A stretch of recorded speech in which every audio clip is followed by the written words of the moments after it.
मित्रांनो, आता आपल्याला अशी काही शब्द पाहायचे, अशी काही नामे पाहायची आहे की त्यांना केवळ यस प्रत्यय लागल्यानं किंवा इयस प्रत्यय लागल्यानं त्यांचं अनेक वचन होतंय, परंतु ते दोन्ही भिन्न शब्द मानलेले आहेत.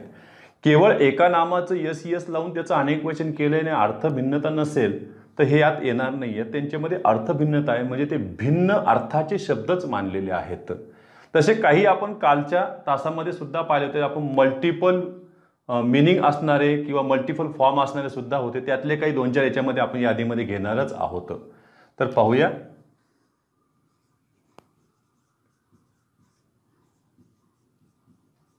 काही नामांच्या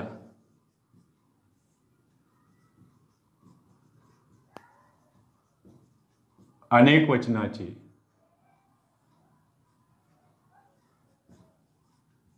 भिन्न अर्थ असतात. थोडक्यात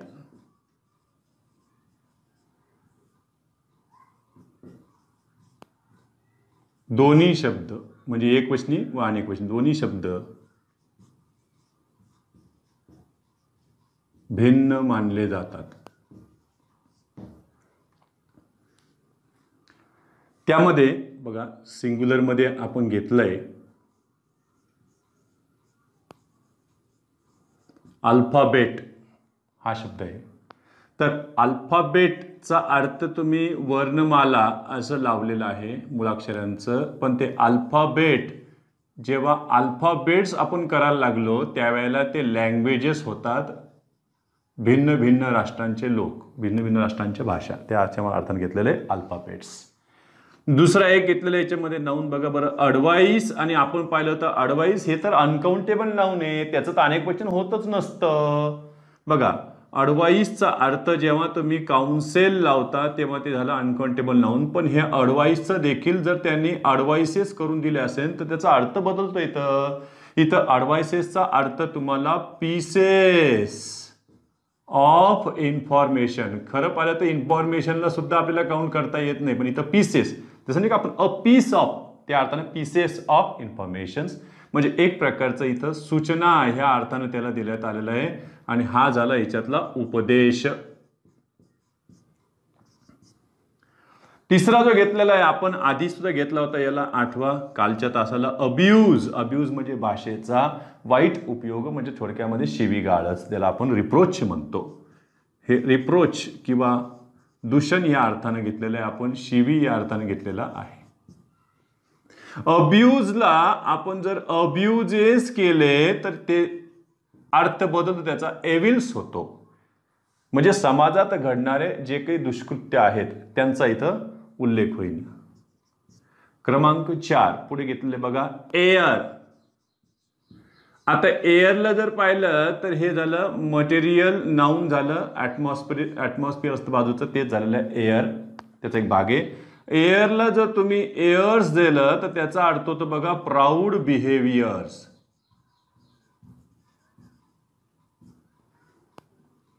गर्विष्ठ स्वभाव, एखाद्याचा गर्विष्ठ वागणे त्याला म्हणतो आपण. आणखीन एक घेतलं याच्यामध्ये मी अमेंड. अमेंडचा अर्थ असतो इथं सुधार, पण जेव्हा तुम्ही अमेंडला यस लावताय अमेंड्स, त्याचा अर्थ होतो बघा नुकसान भरपाई, ज्याला कॉम्पेन्सेशन, कॉम्पेन्सेशन असं देखील म्हणतो आपण.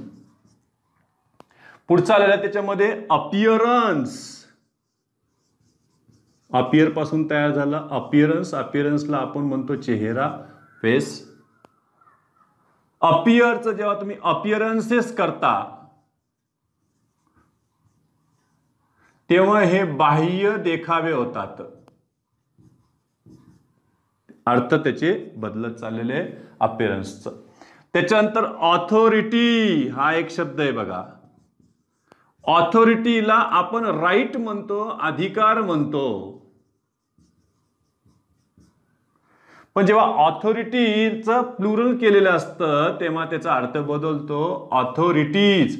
ऑथॉरिटीज म्हणजे सरळ सरळ त्या पदावर असणारे अधिकारी आहे, त्या अधिकारी वर्गाला म्हटलेलं आहे ऑथॉरिटीज.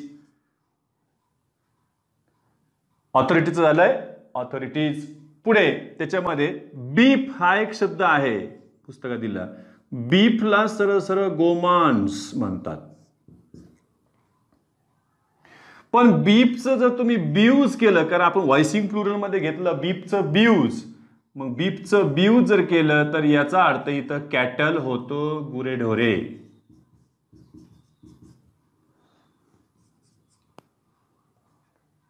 कॉपर हा एक शब्द आहे बघा.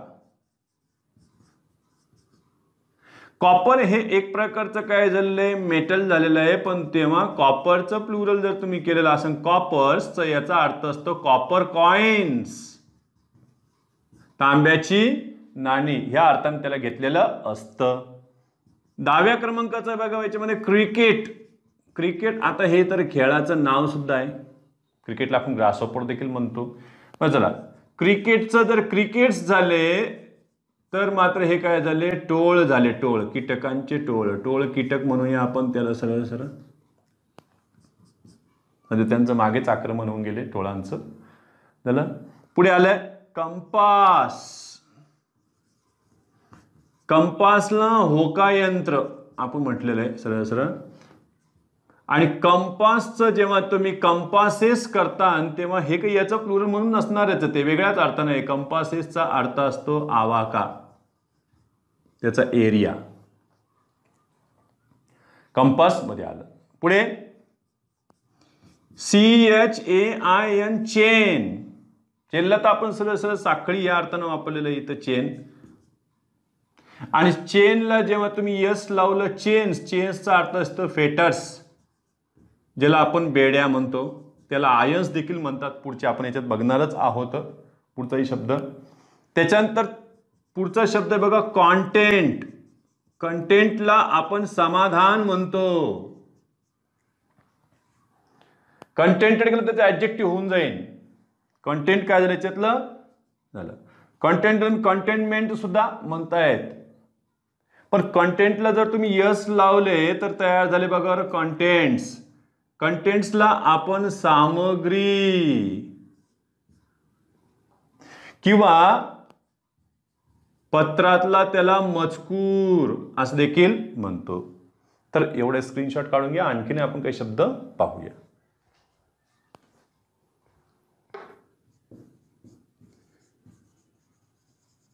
डॅमेज. डॅमेजला आपण नुकसान म्हणतो. पण डॅमेजचं जर तुम्ही डॅमेजेस केले तर परत हे नुकसान भरपाई त्याच अर्थानं वापरलेलं आहे. हे आधी सुद्धा आपण एका याच्यामध्ये घेतलेलं, ते म्हणजे अमेंड घेतलं होतं. पण अमेंडचा अर्थ इकडे वेगळा होता. तिकडे अमेंड्सचा आणि डॅमेजेसचा अर्थ जवळपास काय झालेला आहे, सारखाच झालेला आहे. पुढचा आहे तिथलं बघा इफेक्ट. इफेक्टला आपण परिणाम म्हणतो. पण इफेक्टचं जर इफेक्ट्स केलं तर ते झालं बघा मालमत्ता, तुमची संपत्ती. त्या अर्थाने त्याला घेता येईल मालमत्तेला. पुढचं आलं बघा गुड. गुडला आपण सद्गुण या अर्थाने देखील वापरलेलं आहे. आणि गुडचं जर गुड्स केले तर हे कालच पाहिलं बघा आपण, त्याला आपण सामान म्हणतो सरळ सरळ. वस्तू ज्या ने-आण केल्या जातात जहाजीतून किंवा रेल्वेतून वगैरे त्याला आपण गुड्स म्हटलेलं आहे. मग गुड्स कॅरियर जसं ट्रकवर टाकलेलं असतं ते देखील आपण पाहिलेलं आहेतच. पुढे पहा 17 क्रमांकाचा आहे ग्राउंड. ग्राउंडला तर आपण जमीन म्हणतोय, पण ग्राउंडचं जर तुम्ही प्लुरल करत बसले तर ग्राउंड्स होईल. आणि ग्राउंडचा अर्थ इथं रिझन्स किंवा कारणे त्याच्यामध्ये देता येईल गुडचं. पुढचं आहे बघा लेटर. लेटरला तुम्ही पत्र देखील म्हणतात. लेटरला तुम्ही मूळाक्षर देखील म्हणतात. म्हणून एखाद्याने तुम्हाला जर प्रश्न विचारला I is a letter, sentence correct आहे का इनकरेक्ट आहे? I is a letter, I is a letter. पण आपल्याला सवय लागली बघा I am a letter. I am a letter कसं होईल? I is a letter. बरोबर आहे का चूक आहे? तर बरोबर आहे, कारण लेटरचा अर्थ इथं काय घ्यायचं तुम्हाला, पत्र नाही, इथं काय मूळाक्षर. जसं बघा A is a letter, B is a letter, C is a letter, D is a letter, E is a letter, F is, G is a letter, H is a letter. I is a letter. Letter झालं. लगेच लेटरचं काय झालं पुढे letters. लेटर्सला आपण हे साहित्यिक व्यक्ती म्हणूया. विद्वत्ता असणारा, साहित्यिक विद्वत्ता असणारा. एखाद्याला म्हणतो ना आपण साहित्यिक विद्वत्ता असणारा लगी he is a man of letters. He is a man of letters म्हणजे काय की मुळाक्षरांचा काय तो धनी आहे. सरळ सरळ साहित्य त्याच्याकडं आहे, साहित्यिकच आहे तो मोठा. त्या अर्थानं त्याच्यामध्ये लेटर घेतलेलं आहे. पुढचा आहे बघा याच्यामध्ये हा शब्द आपण कालच्या तासात घेतलेला आहे मिनिट. याला आपण युनिट ऑफ टाइम म्हणतो, पण यालाच आपण प्लुरलमध्ये एका अर्थाने घेतोय, अर्थ बदलून घेतोय. फक्त मिनिट्स म्हणजे युनिट्स ऑफ टाइम ह्या अर्थाने घेतात. त्याच्यामध्ये मिनिट्सचा अर्थ प्रोसिडिंग्स ह्या अर्थाने घेतलेला आहे. आपण बघा प्रोसिडिंग्स ऑफ अ मीटिंग म्हणजे कामकाजाचं काय झालं याच्यामध्ये इतिवृत्त, त्या अर्थाने त्याला आपण मीटिंग्सला घेतोय. त्याच्यानंतर आणखीन एक आलेलं आहे बघा याच्यात मॅनर. मॅनरला आपण रीत म्हणतो. तर मॅनरचं जेव्हा तुम्ही मॅनर्स करता तेव्हा त्याचं चाली रीती होते. बिहेवियर्स त्याला म्हटलेलं आपण सरळ सरळ. पुढं मॅनर्स झालंय मॉरल. मॉरलला तात्पर्य म्हणतायत. आपण एक एखादी कथा शिकलो की लगेच म्हणतात की तुम्ही याच्यातून काय शिकलात, काय तात्पर्य काढलं. मग मॉरल सांगायच्यातलं ते सांगत बसा. मग मॉरलचं प्लुरलमध्ये आपण इथं केलं बघा मॉरल्स. पण मॉरल्सचा अर्थ झाला बघा हे नीती तत्वे.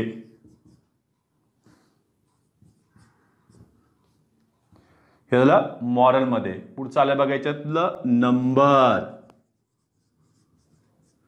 नंबरला तर तुम्ही सरळ सरळ पहिले काय म्हणताय संख्या. पण त्या नंबरचं जर तुम्ही नंबर्स केले तर ते कवितेच्या ओळी होतात. Lines in a poem. ते नंबरच्या अर्थाने घेतलेलं आहे. पुढे घेतलं याच्यातलं ऑर्डर. ऑर्डरला तर तुम्ही क्रम म्हणता, ऑर्डर इन अ सिरीज. पण ऑर्डरचं जेव्हा तुम्ही ऑर्डर्स करता तो एखाद्याचा आलेला बदलीचा काय असू शकतो आदेश असू शकतो. त्याच्यामध्ये त्यांनी ऑर्डरचं काय केलेलं आहे ऑर्डर्स केलेलं आहे. 24 क्रमांकाचं बघा प्रिमाइस. प्रिमाइसला आपण पाया म्हणतो, त्याला आपण बेटरमेंट म्हणतो. BETTERMENT बेटरमेंट त्याच्यात आलंय. मग प्रिमाइसचं काय झालं याच्यातलं प्रिमाइसेस. प्रिमाइसेसचा अर्थ आहे परिसर, सराउंडिंग्स म्हणतो आपण त्याला. मग याच्यावर परीक्षेमध्ये प्रश्न पडला होता मागे. हे असं उदाहरण एक्झामला येऊन गेले होते. मुद्दामून धीस आणि दीचाच खेळ होता बघा. This premises look too big असं एक वाक्य दिले होते यांच्यामध्ये. दुसरे एक वाक्य दिले होते त्यांनी these premise looks too big असं एक दिले होते. त्याच्यानंतर आणखीन दिले होते this premise looks too big. आणि शेवटचं दिलं होतं त्यांनी these premises look too big. याच्यातलं बरोबर कोणतं आहे असं त्यांनी विचारले होते. यांच्या उपयोगावरून बघा इथं धीस सिंग्युलर आहे तर इथं प्रिमाइसेस प्लुरल आहे म्हणजे हे गेले. यांच्याकडे दीज प्लुरल आहे पण प्रिमाइस इथं सिंग्युलर आहे हे पण गेले. आता दोनच राहिले पण दोन्हीचे दोन्ही अर्थपूर्ण आहेत का ते पण बघावं लागेल ना आपल्याला. चला धीस प्रिमाइस म्हणजे हा पाया फारच मोठा आहे. पण मला पाया दिसला कसा, इमारत दिसत ना आपल्याला, पाया दिसत नाही. म्हणून हे जरा सेन्सलेस वाक्य आहे. हे झालं याच्यातलं correct. These premises look too big म्हणजे भोवतालचा परिसर कसा होता एकदम मोठा होता. त्या अर्थाने त्याला प्रिमाइसच घेतलेलं आहे. अशी त्याच्यामध्ये उदाहरणं तयार केली. फक्त सुरुवातीच्या दीज वरून सुद्धा आपल्या त्यातले दोन पर्याय काय करता येतात रद्द करता येतात. त्याच्यानंतर आणखीन एक शब्द बघा इथं पार्ट. पार्टला आपण भाग म्हणूया. पण जेव्हा तुम्ही पार्टचं पार्ट्स करता तेव्हा ते क्षेत्र होतं, तो एरिया होतो, तो आवाका होतो एखाद्या गोष्टीचा. पुढचा आहे बघा याच्यात प्रॅक्टिस.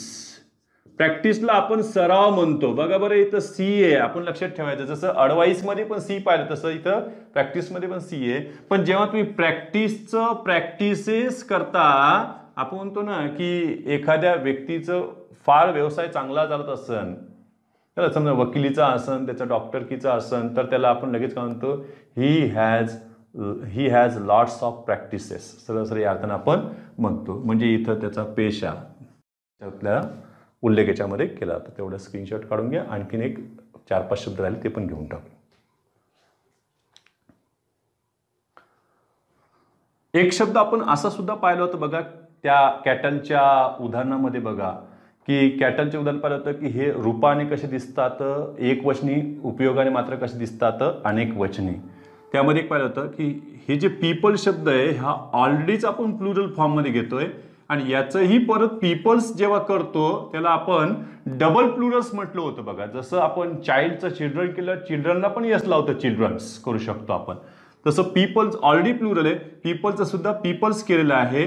मग पीपल्स ऑफ डिफरंट नेशन्स त्या अर्थाने तिथे घेतलेलं आहे, भिन्न राष्ट्रांचे लोक, त्या अर्थाने ते पीपल याच्यामध्ये घेता येईल आपल्याला. त्याच्यानंतर आणखीन एक शब्द आहे बघा बरं, पावडर. पावडरला सरळ आपण भुकटी म्हणतो.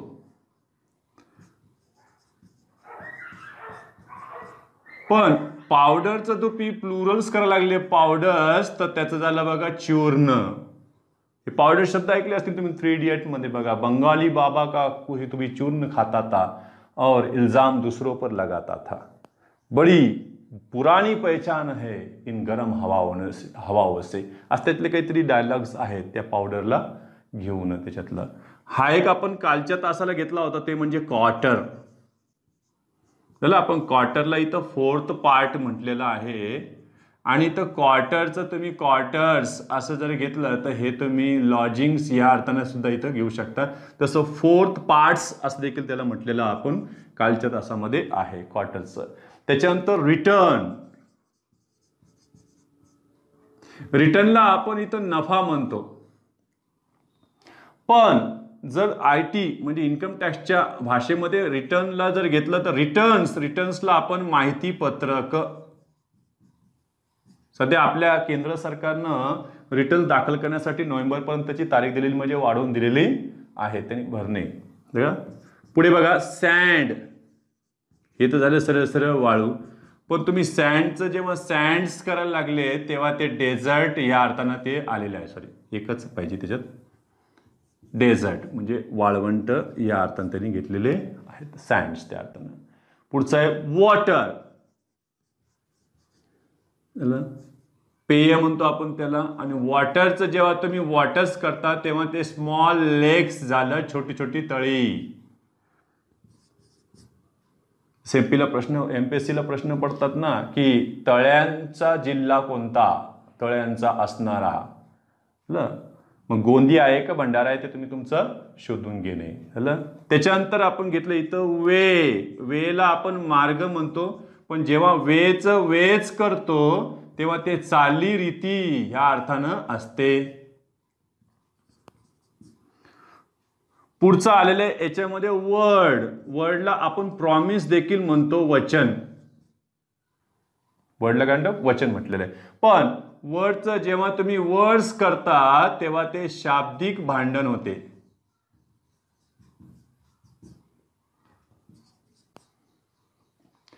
वर्क हे झालं कार्य, ज्याला आपण टास्क म्हणतो, हाती घेतलेलं कार्य. पण तुम्ही वर्कचं जेव्हा वर्क्स करता तेव्हा त्या कवितेच्या रचना बनतात. बघा, म्हणजे एकाचा अर्थ वेगळा आहे आणि अनेक वचनामध्ये त्याचा अर्थ वेगळाच निघतो. तर एवढा एक स्क्रीनशॉट काढून घ्या. याच्यानंतर आपण जेंडरकडे वळणार आहोत. नंबरचा कार्यक्रम संपलेला आहे आता. जेंडर झाले की नंतर आपण केसकडे वळणार आहोत. केस म्हणजेच विभक्ती. महत्वाचं आहे कारण परीक्षेमध्ये जेंडरच्या जोड्या विचारतात, म्हणजे लिंगाच्या जोड्या. बरोबर असणारी जोडी सांगा, चुकीची जोडी सांगा, किंवा दिलेल्या नामाचं जेंडर ओळखा, किंवा त्या जेंडरवरून काहीतरी सेंटेन्समध्ये चूक टाकलेली असते ती आपल्याला शोधायची असते, तो एरर शोधायचा असतो. बघा ह्यांच्यामध्ये जेंडर,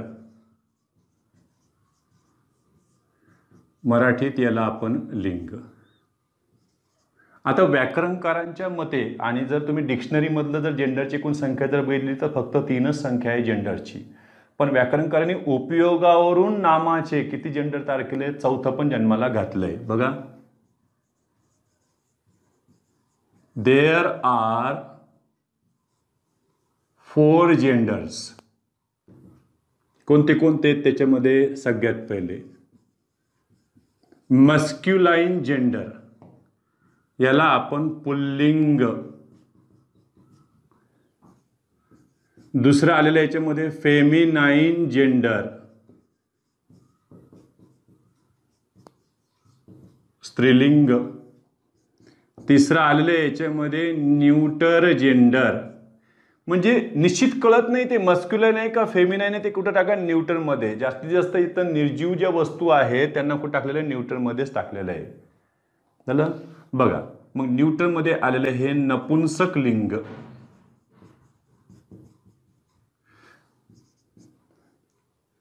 आता दोनपैकी मस्क्युलाइन किंवा फेमिनाइन दोनपैकी कोणीतरी एक आहे हे जेव्हा कळतंय त्यावेळेला त्याला कॉमन जेंडरमध्ये ठेवण्यात आलेले. बघा, कॉमन जेंडर, ज्याला आपण उभयलिंगी म्हणतो. पण उभयलिंगी फक्त या दोघांपुरतंच वापरलेलं आहे. मराठीमध्ये मात्र उभयलिंगी 2 ठिकाणी वेगवेगळं असतं. मराठीमध्ये पुल्लिंग स्त्रीलिंग यांना सुद्धा उभयलिंगी म्हटलेलं आहे. पुल्लिंग नपुंसकलिंग या दोघांचं मिळून सुद्धा उभयलिंगी झालेलं आहे. झालं? तर आपण इकडे इंग्लिशचाच विचार करूया फक्त याच्यामध्ये. मग यांच्या सुद्धा जोड्या लागण्या सुरू झाल्या. यातले काही उदाहरणे पाहता तुम्ही. मस्क्युलाइन, समजा आता मी मस्क्युलाइन मध्ये घेतलं, इथं बघा बरं बॉय. तर फेमिनाइन मध्ये काय घेता येईल तुम्हाला? गर्ल. झालं? मी इथं न्यूटनमध्ये एखाद्या वस्तूचं नाव घेऊन टाकेन. मी इथे घेतले बघा, मी इथं टेबल. तर मी ती बॉय का गर्ल हे कळत नाहीये, मी इथं काय घेतलं? स्टुडंट. मी जर म्हटलं डॉक्टर तर कुठे घेऊ? डॉक्टर याच्यामध्ये. तर डॉक्टर मला कशामध्ये घ्यावं लागेल? कॉमन जेंडरमध्ये. टीचर घ्यायचं असतं तर ते पण कॉमन जेंडरमध्येच घ्यावं लागेल. झालं? मला ऍक्टर घ्यायचं असेल तर मग आपल्याकडे प्रॉब्लेम. मग ऍक्टरची जोडी आपल्याला माहित असते, ऍक्टर ऍक्ट्रेस. मग ऍक्टर कुठे गेले तर मस्क्युलाइनमध्ये, ऍक्ट्रेस कुठे आली इथं फेमिनाइनमध्ये. झालं? मला टायगर म्हणायचं असेल तर मग मी टायगर कुठं घेईन? मस्क्युलाइनमध्ये. आणि टायग्रेस कुठं घेईन? फेमिनाइनमध्ये. ते आपल्याला जोड्या सुद्धा व्यवस्थित माहीत पाहिजे. आता मी म्हटलं कॉल्ट कुठे जाईल? कॉल्ट कॉल्ट कॉल्ट कॉल्ट काय म्हणते? कॉल्ट काय ते तर सांगा आम्हाला पहिली गोष्ट. कॉल्ट म्हणजे घोड्याचं जे लहानसं पिल्लू असतं त्याला आपण शिंगरू म्हणतो, शिंगरू. झालं? मग कॉल्टची विरुद्ध जोडी लगेच काय? विरुद्ध लिंगी लगेच फिल्ली, FILLY, फिल्ली. शिंगरू, शिंगरी. त्याला मग कॉल्ट कशामध्ये गेलं? याच्यामध्ये मस्क्युलाइनमध्ये. ते आपल्याला ओळखता आलं पाहिजे. म्हणजे याच्यातल्या काही जोड्याच माहीत असल्या पाहिजे.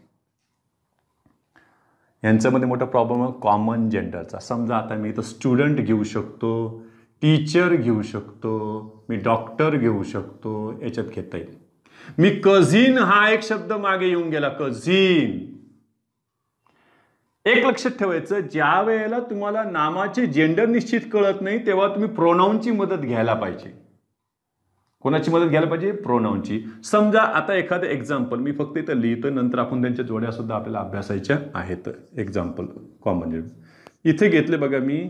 He is a student. मी असं जर वाक्य लिहिले तर आता याला कॉमन जेंडर म्हणता येणार नाही आपल्याला, कारण याचं जेंडर फिक्स झालेलं आहे. इथं बघा बरं, हे मस्क्युलाइन जेंडर आहे, MG. मी इथं लिहिले, महात्मा गांधींना म्हणू नका प्लीज.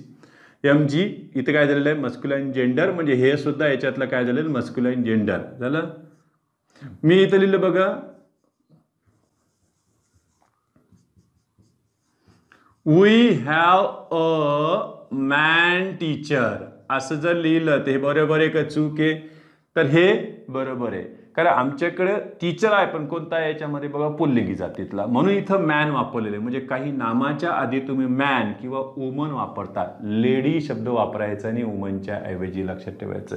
जसं इथं मॅन डॉक्टर तर लेडी डॉक्टर म्हणायचं नाही, वुमन डॉक्टर म्हणायचं. ब्रिटिशवाले लेडी वापरत नाही इकडं. लक्षात ठेवा, ते वुमन शब्द वापरतात. झालं? मग इथं एखादा बॉय असन, एखादा गर्ल असन तर मग बॉय गर्ल त्याच्यामध्ये पण आपल्याला घेता येईल. त्याच्यानंतर बेबी शब्द असन, चाइल्ड असन, मग बॉय गर्लचा वापर सुद्धा आपल्या जेंडर दाखवायसाठी करू शकतो. झालं? जसं आता चाइल्ड बॉय असं म्हणणार आहे का तुम्ही? नाही, बॉय चाइल्ड. गर्ल चाइल्ड असं त्यांचं जेंडर ठरवता येईल. झालं. पण बेबीच्या आधी नाही वापरायचं लगेच बॉय बेबी गर्ल बेबी असं नाही, त्याच्यानंतर तुम्ही ते वापरायचे जेंडर दाखवणारे, जसं बेबी बॉय बेबी गर्ल त्या अर्थानं तुम्हाला घेता येईल. मग त्यांचे जेंडर ठरवता येईल. बघा, आणि मी हेच उदाहरण जर असे लिहिले असते, he is a man teacher, आता हे बरोबर आहे का चूक आहे, तर हे चूक आहे. त्याचं कारण काय आहे की ही मध्ये जेंडर कळालंय आम्हाला, आता याची आवश्यकता नाही, फक्त काय पाहिजे होतं आम्हाला teacher, he is a teacher. Same तसंच वाक्य एका परीक्षेमध्ये आलं तर कझिनला घेऊन. बघा मी इथे घेतो त्याचं उदाहरण, he is my cousin brother, असं एक वाक्य पेपरला येऊन गेले, बरोबर आहे का चूक आहे. म्हणजे परीक्षकाचं विशेष लक्ष मस्क्युलिन फेमिनिनच्या जोड्यावर नाहीये, तर कुठे गेला तो कॉमन जेंडरकडे. त्यांना माहिती आहे की सगळ्यांनी पाठच करून ठेवली कॉमन जेंडर म्हणून. झालं. बघ आता ही इज माय, काही जण लगे मराठी ट्रान्सलेशन करून मोकळे, तू आहे माझा चुलत भाऊ. वा रे वा. कारण ब्रदर काढून टाकला तर आपल्याकडे मराठीत कसं असणार, तो आहे माझा चुलत. अबे कळलं ना मला, तो मध्येच तो भाऊ आहे म्हणून, पण आपल्याकडे मराठीमध्ये तरी भाऊ म्हणण्याची पद्धती आहे, तो आहे माझा चुलत भाऊ. मग यांचे इंग्लिशवाले म्हणतात की इथं जेंडर कळल्यावर परत हे जेंडर दाखवणाऱ्या नामांची काही गरज नव्हती, हेच नाउन सफिशियंट होतं. He is my cousin, she is my cousin, she is my cousin sister म्हणायचं नाही. पण मला म्हणायचं असं, I have a cousin brother. आता जेंडर उल्लेख करायचा तर मी कझिन ब्रदर म्हटलं, मी असं म्हटलं आय हॅव अ कझिन असं म्हटलं तरी वाक्य बरोबर आलं असतं. पण जर त्याचं जेंडर मेन्शन करायचं असेल तर I have a cousin brother and a cousin sister असं मला म्हणता येईल. ठीक आहे. आणखीन आपण यांचे कॉमन जेंडरचे उदाहरण नंतर पाहणारच आहोत. तर आपल्याला काही जोड्या पाहायच्या आहेत, ते म्हणजे मस्क्युलाईनचं फेमिनाईन करणाऱ्या. पाहूया त्याच्यातल्या. बघा,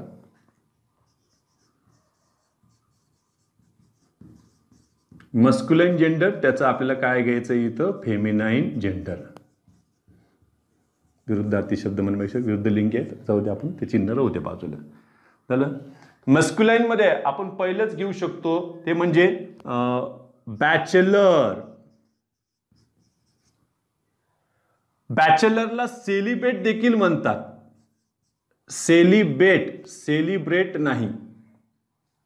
सेलिब्रिटी शब्द ऐकला असेल तुम्ही, आता सेलिब्रिटीचं बरंच काही गाजतंय सध्या टीव्हीवर. चला, बॅचलर त्याला सेलिब्रेट, सेलिब्रेट म्हणजेच काय, पुरुष ब्रह्मचारी ज्याने लग्न केलं नाही असा व्यक्ती. आणि इथं लक्षात ठेवायचं, बॅचलर परत वेगवेगळ्या अर्थाने घेतलेले आहे. आपल्याकडे लगे पदवी देण्यासाठी त्यासाठी सुद्धा बॅचलरचा उपयोग होतो. झालं. इतकंच नाही, तर एखादी मुलगी लग्न न झालेली असेल, अनमॅरिड असेल, तर तिला सुद्धा बॅचलर शब्द वापरतात. शी इज अ बॅचलर गर्ल असं देखील म्हणतात. नाही तर पुन्हा म्हणतात सर पुल्लिंगी शब्द होता तिकडं कसं काय घेतला, अरे तो विशेषणासारखं देखील काम करू शकतो तिथं. त्याला अनमॅरिडच्या ऐवजी बॅचलर शब्द वापरलेला आहे. आजकाल बरेच जण म्हणतात आय एम बॅचलर, मग ती मुलगी असो मुलगा असो दोघंही ते बॅचलर म्हणू शकतात. बघा, आता इकडे जे आलेलं आहे त्याचं विरुद्ध लिंगी काय झालं इथं, स्पिन्स्टर म्हणजे स्त्री ब्रह्मचारी. बॅचलर पुरुष ब्रह्मचारी, त्यालाच आपण सेलिब्रेट म्हटलेलं आहे. सेलिब्रेटचं सेलिबसी केलं तर ते ब्रह्मचर्य झालं त्यांचं. दुसरा एक शब्द बघा याच्यामध्ये, मॉन्क. मॉन्कला फ्रायर देखील म्हणतात. मठात राहणारे साधू, आणि मॉन्कचं झालं बघा बरं नन, साधूचं झालंय साधवी. साधू साधवी. त्याच्यानंतर मी इथे घेतलं विजार्ड. विजार्ड म्हणजे जादूगर झालं. आणि जर ती स्त्री जादूगर असन विजार्ड, हॅरी पॉटर पाहिलेच त्याच्यात आहेत हे सगळे जादूगार पण आहे, आणि पुढची जादूगरीन सुद्धा आहे विजार्ड. आणि तिचं झालं बघा विच. विचला आपण हडळ म्हणतो, चेटकीन म्हणतो उलट्या पायाची. पुढे विजार्ड झालं. मग आता मी इथं डॉग पण घेतलंय बघा बरं. डॉगचं काय केलंय तुम्ही, बीच. कुत्रा कुत्री. इथं बघा विजार्डचं विच, इथं विच, इथं काय झालंय बीच. ते शब्द समजून घ्यावेत. त्याच्यानंतर घेतला मी इथं कॉक. कॉकचं झालं बघा हेन, कोंबडा कोंबडी, पण त्यालाच मी पी लावलं तर आता काय झालं बघा बरं, पिकॉक. पिकॉक म्हणजे मोर, आणि पी हेनचं काय झालंय लांडोर. पिकॉक पिहेन त्यामध्ये घेता येईल. पक्षी जातीतला आलेलं आहे आता हे गॅंडर, हा झाला हंस पक्षी, आणि गॅंडरचं झालं गूज, म्हणजे काय झाली हंसी. हंसचं काय झालं हंसी. आपण गूजचं अनेक वचन केलं होतं बघा, गीज आठवत असेल त्याच्यामध्ये. पुढे घेतला मी याच्यामध्ये ड्रेक, परत आपण मस्क्युलाइन आणि त्याचं काय करतोय फेमिनाइन. ड्रेक, ड्रेक म्हणजे नर बदक. ड्रेकचं झालं बघा बरं डक, हे झालं मादी बदक. ड्रेकचं डक झालं. त्याच्यानंतर आपण घेऊ शकतो ड्रोन, हे झाली बघा बरं नर मधमाशी. आणि मादी मधमाशी घ्यायचं ड्रोन, ड्रोनचं झालं बघा बरं बी, हे झालं बघा मादी मधमाशी. नुसतं माशी शब्द म्हणून जमणार नाही, कारण त्याच्यामध्ये जेंडर सांगता येणार नाही. त्याच्यानंतर मी घेतलं इथं कॉल्ट. आता शब्द घेतला होता बघा, हे कॉल्टचा अर्थ आहे बघा शिंगरू. कॉल्टचं काय झालं इथं फिली, शिंगरूच झाली शिंगरी.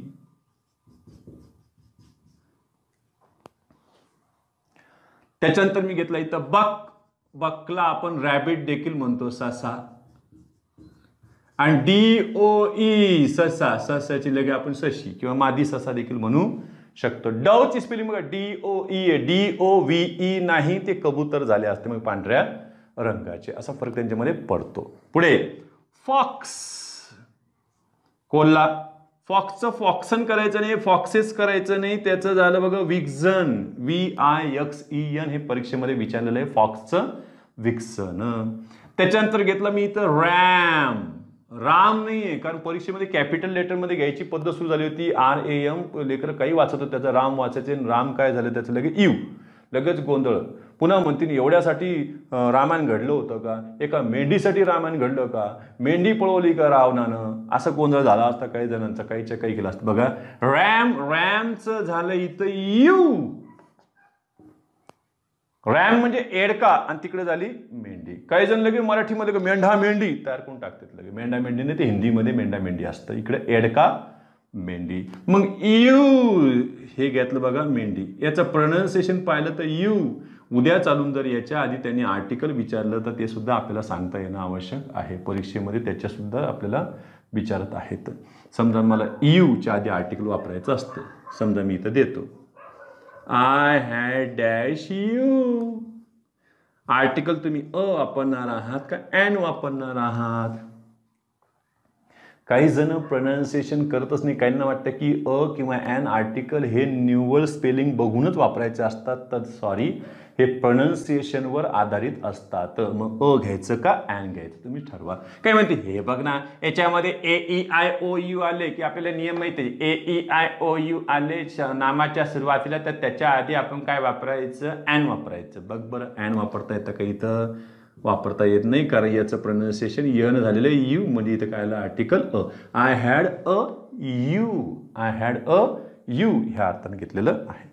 त्याच्यानंतर आणखीन एक जोडी परीक्षेला विचारलेली ती म्हणजे हॉर्स. हॉर्सचं होतं बघा बरं मेयर. स्पेलिंग चेक करा, MARE, MAYOR नाही, ते मेयर म्हणजे महापौर असतं. ना शब्दांचा इथं गोंधळ होऊ शकतो, दाट आहे त्याच्यामध्ये. झालं तर एवढ्या स्क्रीनशॉट काढा, आणखीन 2-4 नामे राहिलेली आपण ती पण घेऊन टाकू.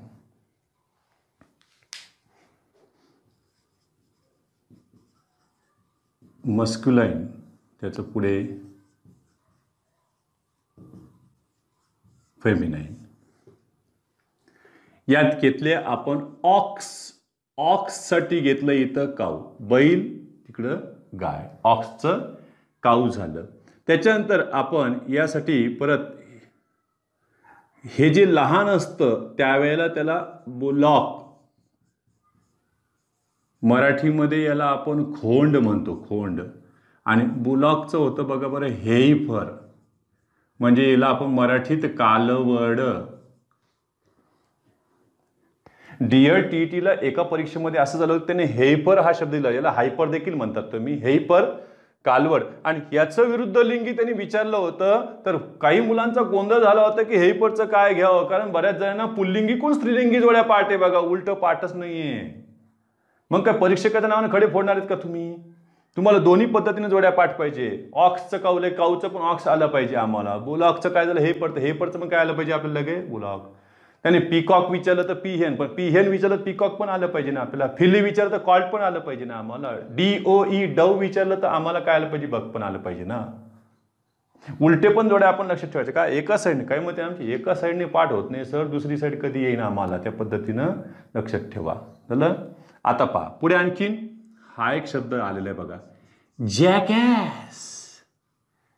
झॅकॅस नाही येते, झॅकॅस नाही येते, जॅकॅस. जॅकॅस म्हणजे त्याच्यामध्ये गाढव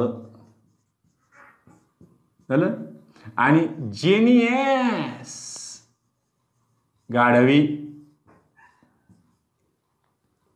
इंग्रज लोक अशा शिवाय द्यायचे पहिले इंडियन लोकांना. जॅकॅस.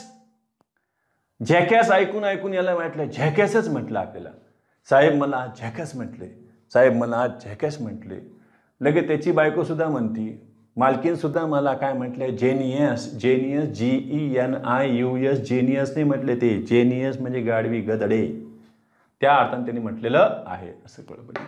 बघा पुढचं आणखीन आलंय बघा इथं, बिल्ली गोट. बिल्ली गोट नाही वापरलं तर ते ही गोट वापरतील, बोकड. मग चला बिल्ली गोटचं काय झालं इथं, नॅनी गोट. म्हणजे याचं बोकड झालं, तर इकडे काय झालं, ती शेळी झाली. झालं. त्याच्यानंतर बघा टॉम कॅट, याला म्हणते ते बोका. टॅम कॅटचं झालं बघा टॅबी कॅट, ही झाली भाटी. ही इकडे झाली शेळी. बिल्लीगोट झालं याच्यातलं बोकड, जर मराठीतले शब्द. आणि हे मराठी सुद्धा येणारच आहेत पुढे, आपण काही इंग्लिशमधले त्याच्यात लिहिणार नाही, तिकडे पण याचं मराठी करा, आपण इथं लक्षात राहण्यासाठी लिहितोय. त्याच्यानंतर बघा लवर, प्रियकर. बिलवड, प्रेयसी. याच्यामध्ये लवर बिलवड येत आहे. त्याच्यानंतर जेंटलमन, इंग्लिशमध्ये पद्धत आहे, जेंटलमन म्हणतात, पण ते जेंटल लेडी म्हणत नाही, फक्त लेडी म्हणतात. म्हणून कधी पण उल्लेख करत असताना ते पहिले उल्लेख लेडीजचा करतात, लेडीज अँड जेंटलमॅन या अर्थाने ते सुरुवातीला संबोधित करत असतात. त्यानंतर आणखीन एक महत्वाचं आहे, याला काय वाचायचं आता, हेअर का एअर. लक्षात ठेवायचं, याचं प्रोनाउन्सिएशन होतं एअर. हे झालं आपलं याच्यातलं पुरुष वारस एखाद्या खानदानातला. म्हणून तुम्हाला जर याच्या आधी आर्टिकल वापरा म्हटलं तर गोंधळ करून घ्यायचा नाही. याचं प्रोनाउन्सिएशन एअर आहे. जरी हे एच नसू झालं, ते सायलेंट आहे, त्याचं वाचन करायचं नाही. म्हणून इथं आपण ॲन एअर वाचतो. मग पुढे आपल्याला एअरेस वाचताना पण लक्षात ठेवा, ॲन एअरेस असं करता येईल. एअरचं एअरेस करू शकता.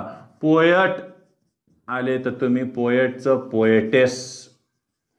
ESS लावण्याची पद्धत सुरू झाली, काही काही ठिकाणी ही पद्धत सुद्धा आहेत. त्याच्यानंतर मी घेतलं इथं अर्ल. या अर्ल आपण ई कॅपिटल घेतलं तरी चालेल, अर्ल. आणि त्याचं झालं बघा बरं काउंटेस. अर्लला तुम्ही काउंट देखील म्हणतात, म्हणजे सुभेदार, सरदार. आणि तिकडे काय झालंय, ते सुभेदारीन किंवा सरदारीन हिची पत्नी, त्या अर्थाने घेता येईल. त्याच्यानंतर आम्ही घेतलं बघा हिरो. हिरोचं झालं बघा हिरोईन. याच्यामध्ये ई ठेवा पण शेवटी, ते जर ई जर निघलं ते ड्रग्स होऊन जाईल. झालं. हिरो अभिनेता, अभिनेत्री त्या अर्थानं घेता येईल. पुढे आणखीन शब्द काही बघा, याला वाचा. काय म्हणते, काय सरचं ब्रॅकेट क्लोज करायचं राहिलं का सुरू केलं? नाही नाही, ते सी आहे सुरुवातीचं, त्याला सीझरने वाचायचं. झार, रशियाचा राजा झार. आणि त्याच्यातून आली बघा बरं ही झरीन. झरीन नाही, ती झरीन त्या अर्थाने ते वापरलेलं आहे. गॉडसाठी काय घेणार तुम्ही, गॉड. गॉडसाठी घेतलंय गॉडेस. झालं. देव, देवासाठी घेतलंय आम्ही देवी, किंवा तिला आपण देवता म्हणू शकतो. पुढे आलं बघा बरं इथं विडोवर, विधूर. झालं. आणि इथं आलं विडो, विधवा. विडोरचं झालंय विधूर. त्याच्यानंतर ब्राईड ग्रूम, याला आपण वर म्हणतो. आणि केवळ ब्राईड शब्द जर घेतला तर हे वधू असते. मग त्या ब्राईड शब्दावरून तुम्ही हे दोन शब्द शोधून ठेवायचे, लक्षात ठेवायचे. एक आहे ब्रायडल आणि एक आहे ब्रायडल. दोन्हीचा अर्थ ब्रायडलच आहे, पण अर्थ मात्र शोधून घ्यायचे की नेमकी कोणतं वधूशी संबंधित आहे. हे तुमच्यासाठी होमवर्क राहील. तर इतक्यावर आजचा आपण तास थांबूया. उद्याच्या तासाला आणखीन आपण कॉमन जेंडरचे सुद्धा काही उदाहरणं पाहणार आहोत, त्यांच्यावर सुद्धा. आणि असे सुद्धा काही उदाहरणं पाहू की निसर्गातील काही जे घटक असतात किंवा निर्जीव गोष्टी आहेत त्यांना सुद्धा काल्पनिक पुल्लिंग किंवा काल्पनिक स्त्रीलिंग त्यांच्यावर थोपवलेलं आहे का, ते पण आपल्याला उद्याच्या तासाला पाहायचं आहे. तोपर्यंत थांबूया. धन्यवाद.